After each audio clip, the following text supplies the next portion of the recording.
Hello, everybody. In our Sefer and Parsha of Vayikra, we begin by studying the laws of the Karbanola, the burnt offering that could be brought to the Mikdash.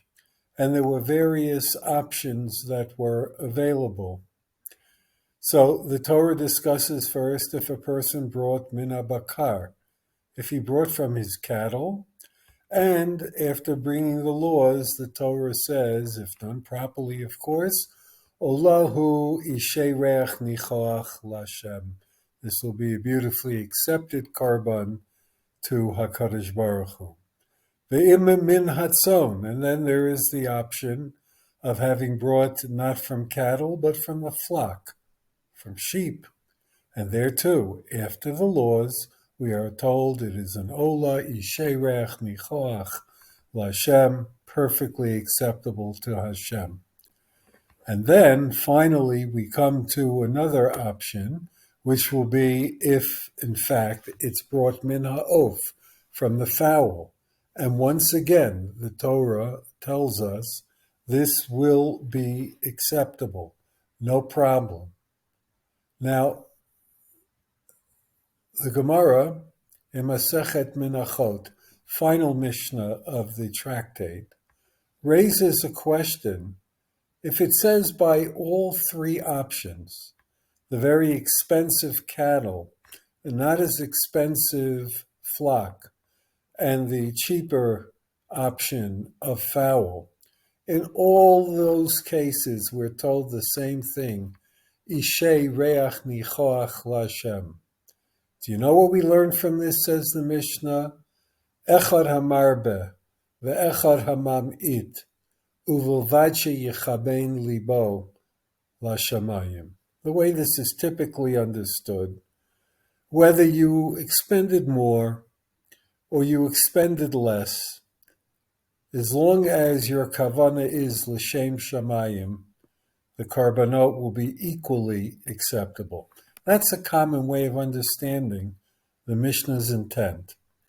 Rav Simcha Bunim of Pshischa offers an exactly opposite approach. And if you stop to think about it, there is a lot of merit to what he says. He says, listen, who's bringing a fowl offering for a karbanola? Someone who has nothing. He can barely even afford to bring this type of a karbanola, a fowl. There's no question that the effort that he has to undertake amply demonstrates shehu mechaven et libo l'shamayim. He's giving it his all.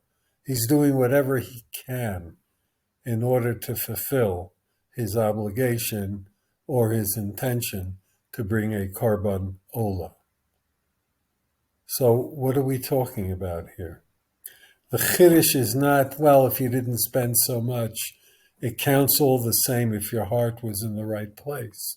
It's the exact opposite. It's talking to the guy who brings mina bakar.